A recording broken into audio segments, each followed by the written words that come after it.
Tommy, thanks very much for coming in, and we're here in Queally's bar. Have you any memories associated with this bar?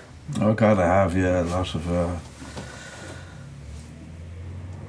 happy memories, I suppose. I'm coming to the Willie Clancy week since the second one in 1974. That would have been my first trip to Clare, I'd say, you know. So over all those years, I would have been in here as much as any of the other pubs, I suppose.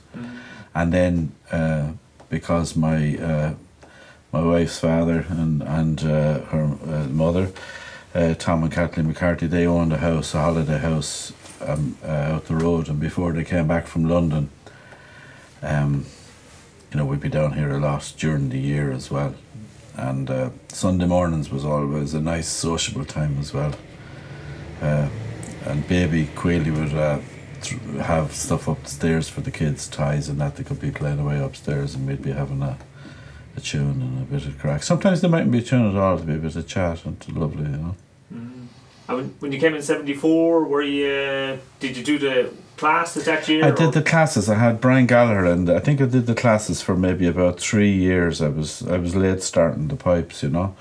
So I think I had like Brian Gallagher, Pat Mitchell, and I remember Liam Flynn one year.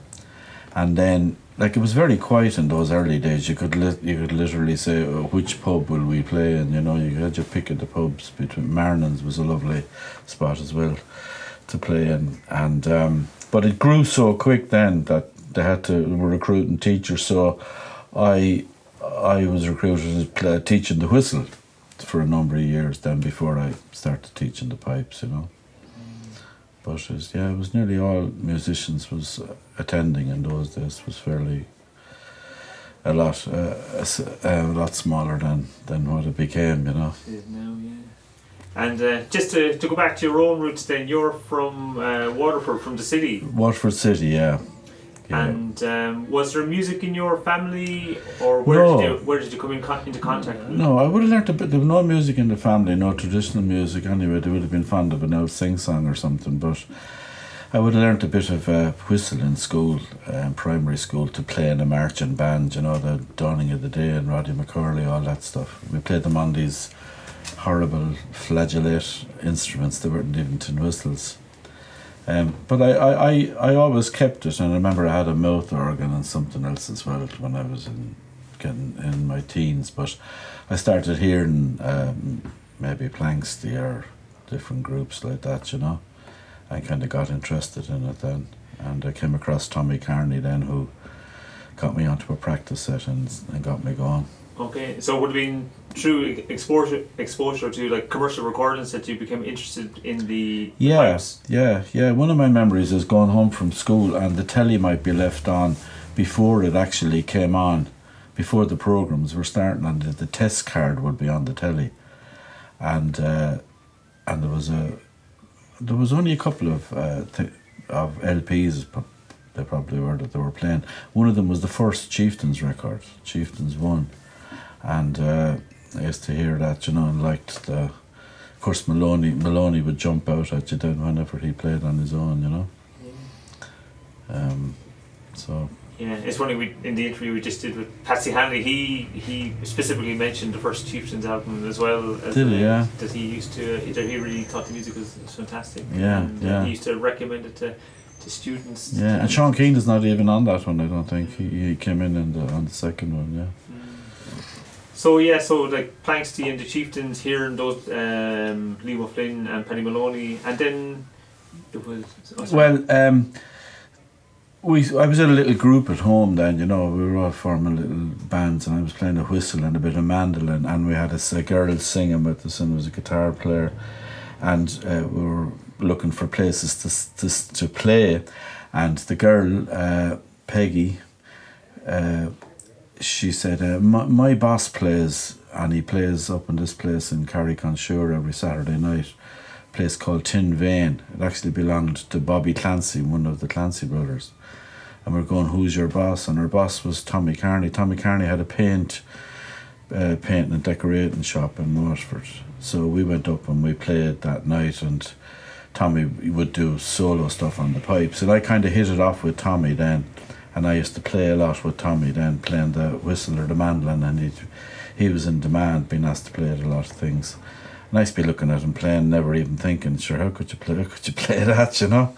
And then he explained to me about the practice set and all the rest of it. So he was a big friend of Leo Rowsom's. So he ordered a practice set from Leon Rowsom. So that was my first practice set. And he gave me regular lessons out in his house, you know. Mm. And then Willie Clancy, we kind of happened pretty soon after that then. So I was exposed to other teachers then, like I was talking about earlier on, you know. Yeah. And did Tommy have many other students, or were you? No, I think I might have been his first student. I don't know of anyone else that he taught the pipes to, you know. He would have learned off Liam Walsh. He spoke a lot about Liam Walsh, who was his teacher. And yeah, he was great, really. He was Tommy was a teetotaler, you know, so he wouldn't have been for the big pub session kind of. He was really a solo player, but he'd get asked a lot to play at parties and concerts and all that kind of thing, you know. So he was great. So he was friendly then with Maloney and Flynn and all these. So whenever they'd come to town, they'd look up Tommy, you know. And Ennis used to look him up as well, I think, you know. Mm-hmm. So. And was he playing concert set or flat set? Concert set, yeah, either Rowsome set, yeah. Concert Rowsome set, yeah. Mm. And around Waterford City itself, was there many other people? Was it visible, traditional music visible, or what was the scene at the time? There was a lad I went to school with, Tom Mackey, was a piper, and his parents played fiddles, and he would be the other one I knew. But I ended up going to the Cultus, local Cultus branch for whistle lessons there. So I got to know quite a few musicians there, a few accordions, but I got to know John Dwyer then from West Cork. John was a sergeant in the Guards in Ring, and then he was stationed then for the latter part of his life in New Ross, and I got very friendly with John and learnt a lot of general music, I suppose, you know, not necessarily pipe stuff, but an awful lot of tunes with John. He would have had great playing days in Dublin in the Castle Kelly band. He would have played with Sean Keane and John Kelly and Joe Ryan and all those, you know. Mm. So. And you mentioned Ring, so would you go out there sometimes? Yeah, we used to go up there in the summers, you know, with my camp up there and all that, and playing Monies.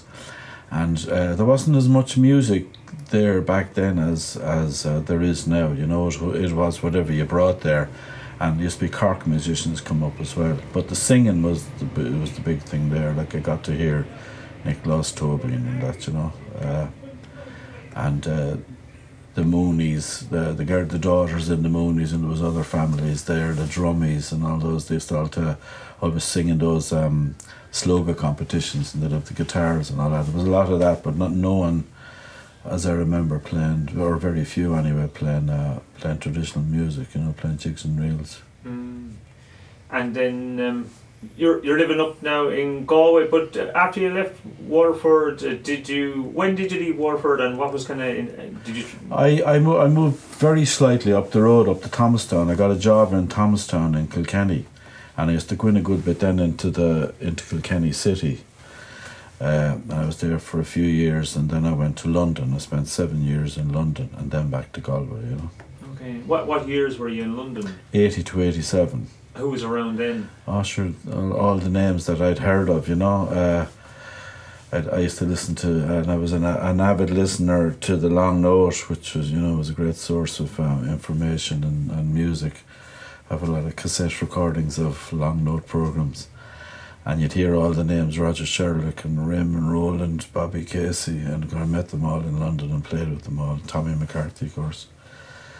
And John Bowe, Liam Farrell, and Mick O'Connor, they were all there. Mm. And would any of the musicians you met there, that time period in London, would that have had an influence on your style, or would you say your style had been kind of developed before you kind of left? Yeah, not so much on the style, I'd say, you know, on the repertoire maybe and that, you know.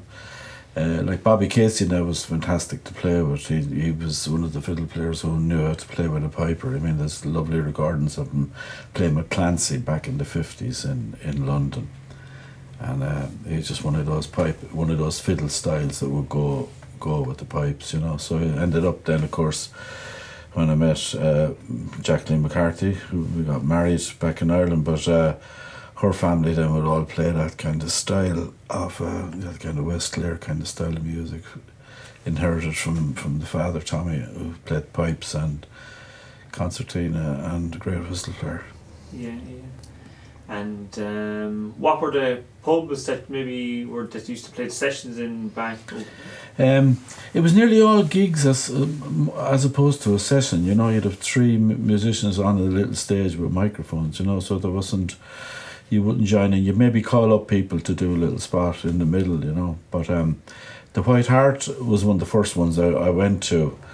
And I think I got a gig there the first night. Some of the guitar player came down and he said to me, I'm not doing this anymore, do you want to play? So I ended up at every Wednesday night. I think I was playing with John Bowe and Mick O'Connor, and then I ended up playing a second night there then with Kevin Taylor on piano and Roger Sherlock and John Bowe maybe.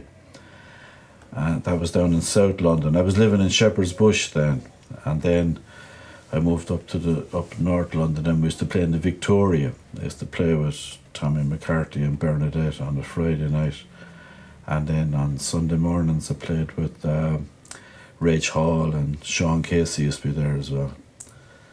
And then we had a great gig then for the last year or two that I was there in a pub called the Good Mixer. I think it came about, the owner contacted Brendan Mulcair looking for music. It's a pub in Camden Town. And he contacted me about the pub wanted music, so I ended up playing there with Henry Baina, who's from Tennessee. He's married to Bernadette McCarthy, and Michael Hines, a flute player from Kilshanny in Clare. So the three of us, we were the start of that gig. And when Michael Hines was the first to come back to Ireland, Marcus Hernan arrived more or less the same time, and he slotted into that. And Noel O'Grady, it was a bouzouki player from Swinford. So the four of us, we did that gig for ages, you know. When I came back then, I was the next to come back. John Carty took my place in that lineup, you know. Yeah, a CD eventually came out of that, didn't it? Yeah, John, fair play to John. John had the foresight to record his setup, you know. I remember Artie McLean played with us one night. He said to us, lads, that what you played there is a CD, you should do it. And we were hoping to do it with Artie, but he was so busy going off with Van Morrison and people like that. It never happened, but we were filmed over a couple of nights. And I put that video up on YouTube there a while ago. So there's about an hour of that quartet that I was talking about playing up there, which is a great sampling of what we used to play then back then, you know. And you've done different recordings over the years with some solo recordings and group recordings, and maybe what was the earliest album that you put out, and maybe tell us a bit about the solo album was I came back in '87, and I was in Galway, as I said. So Brendan Regan was lining up people to do albums for Mulligan, and he asked me to do one of them. So, and I actually went back to Waterford to record that then in the studio of an old music buddy, Martin Murray. And Brendan and Tommy Hayes played on it, and that was 91. And then I did a duet one then with Jacqueline, my wife, with Alec Finn on bouzouki, and it was 95 or something like that, you know. And bits and pieces of session recordings and things like that, but they're the main two, I suppose, you know. Yeah. And you mentioned there was another one you did in a group called Chimpon. Oh yeah, it was the first time I would have been in the studio. Yeah, Micheál O'Sullivan, he was living in Ring then. I think he was working in Cork, and he was putting together a group of Waterford-based musicians. And I wouldn't have been playing the pipes that long. So Tommy McCarney was the piper in the group, and I was in it as a whistle player. John Dwyer was on it. His wife Noreen was singing. Some of the Merciers were playing Bowron Mel, I think. And there was who else was there? There was Matthew Fahy, a flute player. And we did some recordings for the long note for Tony McMahon. He was interested in what Micheál was doing, and we did a couple of gigs. And then there was a recording done in up in RTE. Came out as a Uilleann LP. You know, that was 76, I think. And did you do much tour, and then like when you might release an album with a group or solo, would you were you ever into the kind of the touring aspect of the? We later on when myself and Jacqueline made our duet album. That got a fairly good reception. So we got a lot of. We went to the States a couple of times and toured around, and you get asked to play at or to teach at the summer schools over there, as you know. But that was nice, you know. Yeah. But yes, you were always working, and then you do tours when you had the time. You never. Yeah, well, I ended up teaching music. My early days, I did accountancy, and then when I went to London, the 7 years I was in London, the first 5 I was playing music all the time, and then I got an accountancy job for the last couple of years, and that kind of allowed me to get one in Galway, another job like that, having it on the CV, and then I only stayed at that for another couple of years, and then started teaching. I did an awful lot of teaching in schools, teaching whistle and fiddle, and teaching at home as well, you know. Okay. And you mentioned Kilkenny. Was there much music in Kilkenny when you were there? There was, yeah. There was a good bit, good scene in Kilkenny, yeah. It would be more of a folk scene maybe than a traditional scene, you know. But I remember some of the people I taught in Kilkenny were the Macaulay family, you know. You have Mick Macaulay on the box, and his sister Rosaline was a nice piper, you know. I'm not sure if how much she plays now. But yeah, that was nice. Kilkenny was nice. What year was it when you moved up into the Galway area? When we came back, it was 87. 87. Yeah. And so was it playing music? Would you been gravitating towards Galway? Was Spiddle still going strong then, or? Yeah, we stayed. We rented a place we had a eye on the house that we subsequently bought in Mary, which is the area we're in. It's about 2 miles from Moore. But we rented a place out in Barna, so we were out the Spiddle side, you know. So we used to go to Hughes on Sunday mornings and all that, you know. So that was great. Yeah. And out our own way then, the music would be in Oranmore or Clarenbridge or Kinvara, you know. So there's a few musicians living near us now in Mary. Oliver Divney, the accordion player, is there, and Mary Staunton and Jerry Mulville, singer and banjo player, they're just next door neighbours. And there's a few, there's 2 of the Smith family, the fiddlers from Mayo are living in the area, you know, Breda and Cora Smith, they're all in Mary, and one of them is married to Jimmy Higgins, then plays the bodhrán. So we end up getting together with them, and of course we were very friendly with, from the early days, Alec Finn was only up the road, and Alec was a great buddy, and Mick Keneally is living near us as well, so I'd often get a shout from Mick to go in and play, and so he plays regular in Galway, so I'd get a shout from him now and again, you know. Okay, yeah, so good gangs in the spots, yeah. And just to take it back maybe a bit back to kind of like Waterford, and can see now that there's actually there's a pretty strong piping contingent in Waterford now. Like you've come out of the city. Jimmy O'Brien is from the county. David Power, Píobairí, and Donncha Goff. And what would you have any thoughts maybe on how that kind of do you think that piping tradition would it kind of stem back to Tommy Kearney, or is there any other potential influences there? Well, Tommy was the one that, if you like, ploughed a lone furrow there, you know, when it wasn't profitable or popular, you know. He played away for the love of it, and he was a very successful businessman. He had no interest in a commercial side to the music or in making money or anything like that, you know. So, as I said, I think I might have been the first pupil he had. I haven't come across anyone that started before me. And I'm not sure what inspired the others, but I know that they ended up getting lessons off Tommy, whether he was their first teacher or not. I know that he taught David and Donegal Goff, and I think Mark Redmond from Wexford used to come up to him as well, you know. And I think John Toohey, a friend of mine from Kilkenny, he went down to him as well. So he was very important like that, you know. And so you could maybe overstate the influence of some of the, you know, and I was talking about here in Planksty and all that, but I mean, if the likes of Tommy Kearney wasn't around, where would I be going then, you know? So there was a lot of people like that kept it going when it wasn't very popular, you know.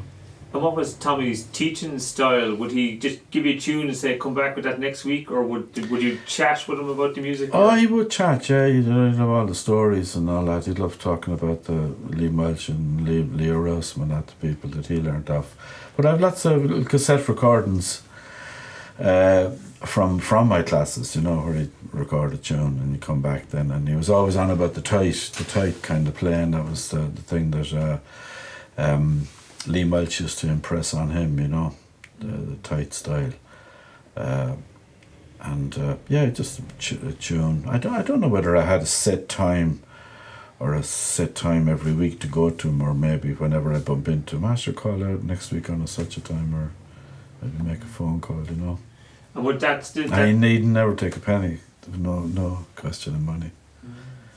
And that tight style that Tommy taught and was into, would that be something that just continued in your piping and of the other Waterford pipers? Would you say it's a feature?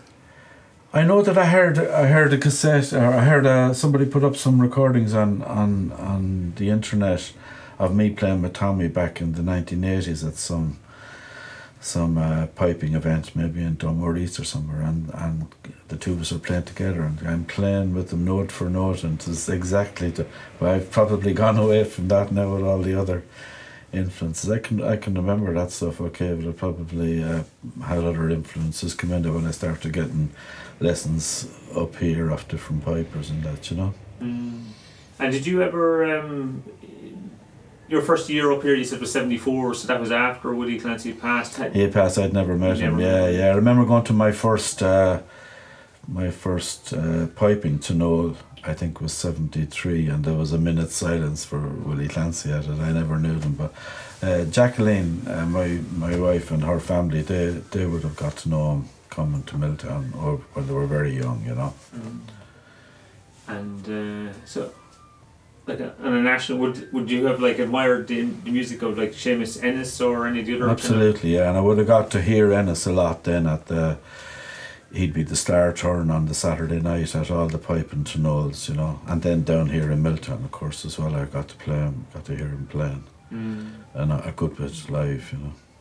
And have you been involved much with MPU over the years? I know that in recent times, are you chairman of the board? I was. I started off being a board member, and then I was chairman for a number of years, and I'm actually the honorary president at the moment. There was two before me where I think it was Sean Potts was the first one. And then when Sean died, I was chairman, and I had the job of phoning Liam Flynn to invite him to be president. And of course Liam died on a short few years after that, so I was asked to do it then after that. Yeah, and would you say, has MPU, have they had an impact maybe on the piping down in Waterford, or any comments on the impact of MPU? Oh, all over, all over.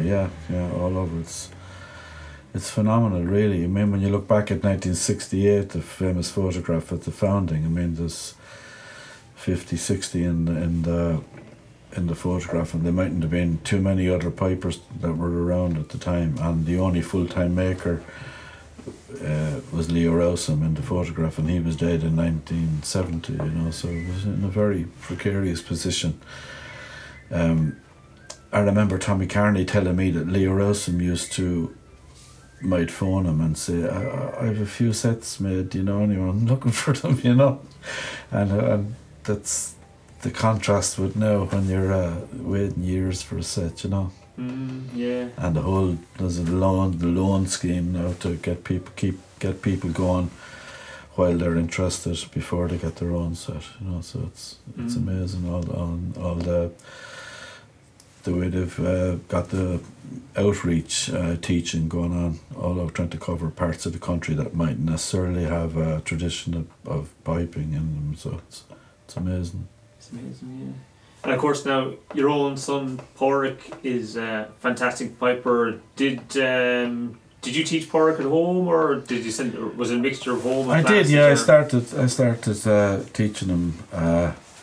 He would have learnt whistle first of all, so you'd probably start your own off a bit earlier. I mean, you get people saying, "Would you take my kid? He's very musical and he's 5 or something," you know. And if it doesn't work, then it can turn them off. They mightn't come back to it. But if it's your own, it's different, I suppose. So, yeah, I was teaching him at the house, and then got going on the practice set, and got fairly interested in it. Yeah.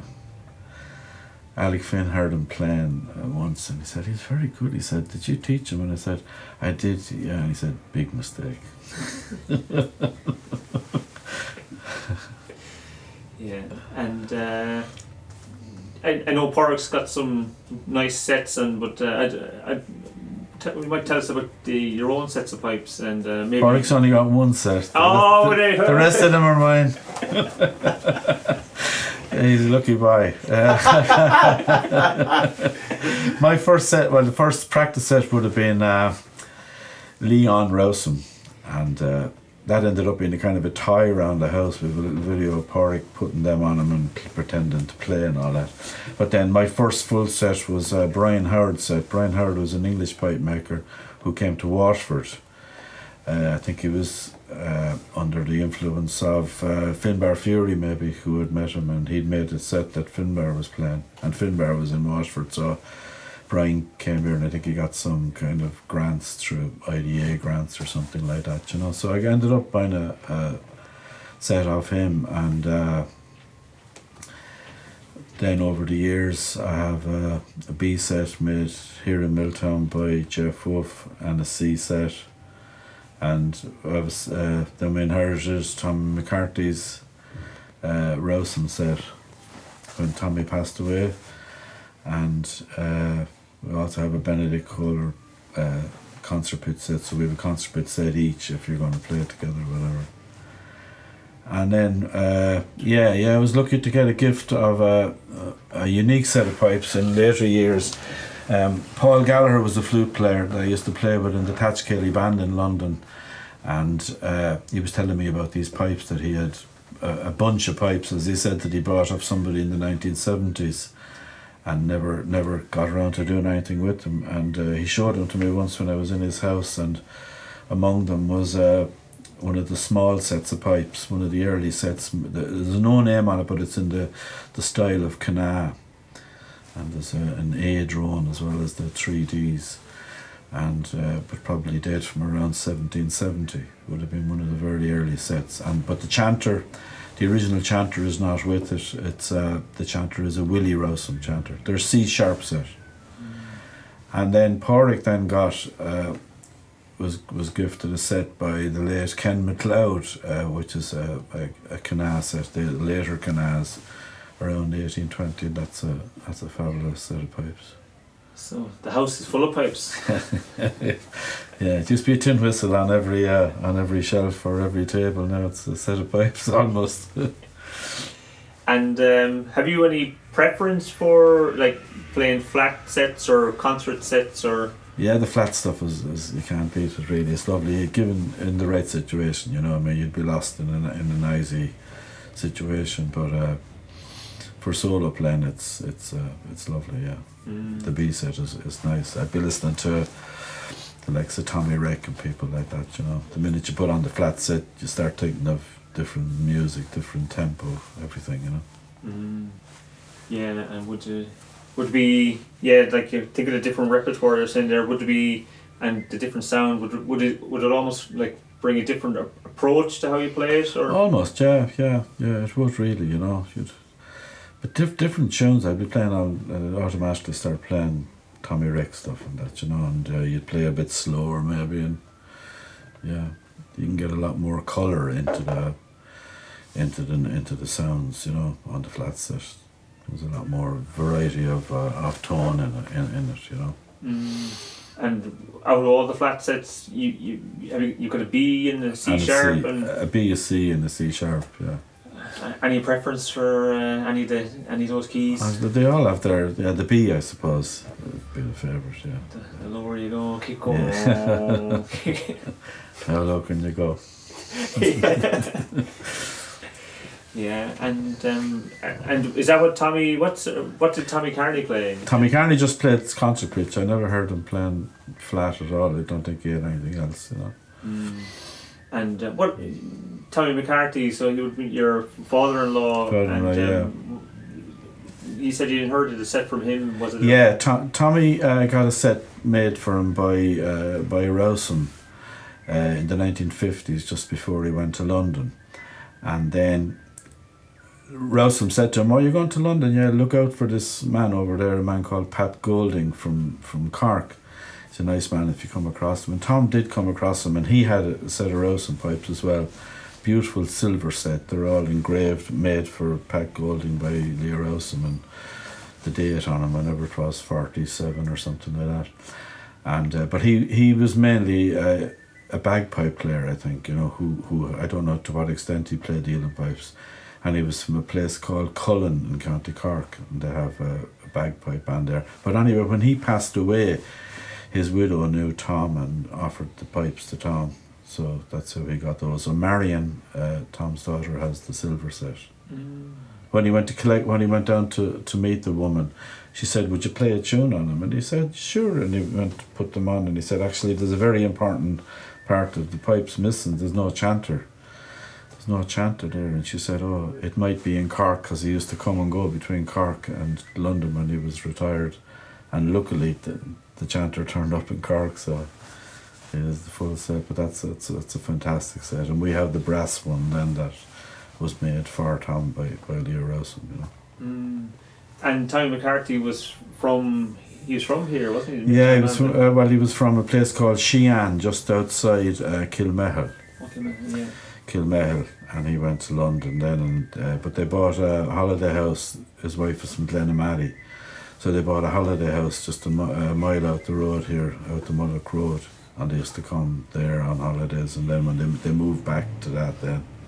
So from this general area, Tommy McCarthy, and then of course Willie Clancy was from here, and then they both ended up in London. Were they in London at the same time or at different times? They were, yeah. Tom would have been there before him. Tom was there since around 1950. I think Clancy was there in the late 50s, you know. So he would have known him there then, and of course Tommy did an awful lot of playing with Bobby Casey. They played all over England in folk clubs and everywhere, you know. Did you ever hear many stories, just to bring it back to Willie, did Tommy ever tell you many stories about Willie Clancy, or what he thought the music, or if they were from the same area, like the repertoire and stuff like that? No, not so much, no, but whenever he'd come back, there'd be, you know, Doreen might entertain Kathleen, and Tom would be out the back with Willie. Among the things Willie did, I think he used to make coffins out the back, and they'd be out there standing with coffins around them, you know.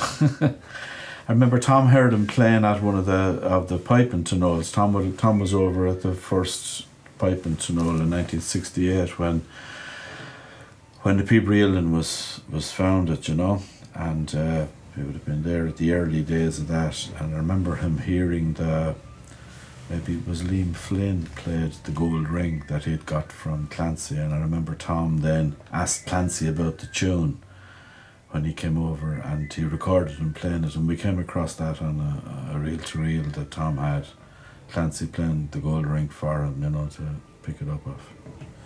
Oh yeah, fantastic. So Tom was actively recording and collecting? Not a lot of stuff now, you know. I remember seeing the reel-to-reel in the house. I don't know where it is now. There was little recordings of the kids singing when they were young and all that, you know, but yeah, he would have had a few things like that, yeah.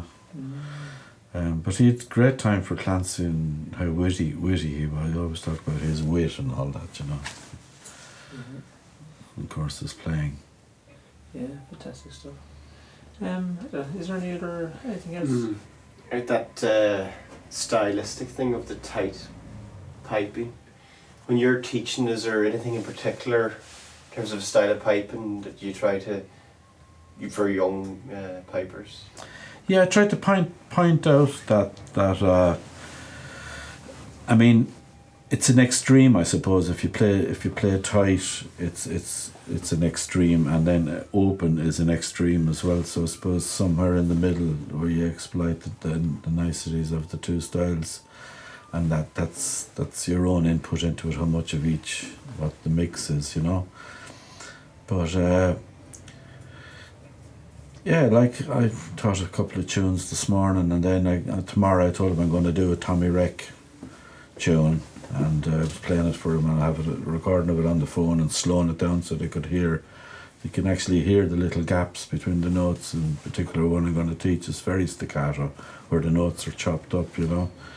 So just to make him aware of that, and get him thinking about things like that, and hope it where something goes in there, and they think a bit more about what they're playing, you know, rather than just throwing out in the notes, you know. Yeah. Was there a moment when you were playing, growing up, maturing, where you realised that's what I want to do, or was there ever that moment, or did it just happen naturally? Style-wise? Where you actually said, oh shit, I'm actually doing this. Did you ever think about it? Well, I remember I had learnt off Tommy like that. I'd only been exposed to the Tommy Kearney kind of style before I came up here, and then the first couple of teachers I had, as I said, up here were Brian Gallagher and Pat Mitchell, and they had got friendly with Clancy and kind of knew what he was doing, and it was all this stuff of lifting the chanter off the knee and all this, and that was kind of a bit of an eye-opener for me, and it kind of showed all these other possibilities of expression on the chanter, you know. So that was a big thing when I came up here, and as I say, got that mix of styles then. And we had Liam Flynn one year then, and who made, I suppose he made a big thing out of the very small little things that you mightn't even see them in his playing if he didn't point it out, you know. Slightest lift of a chanter in the middle of an ornament or something, if you were just listening to it on a cassette or something, or on a audio, you just mightn't catch it at all, you know. I might just point it out to you then, it's as obvious as anything, you know. So all the small things, I suppose, you know.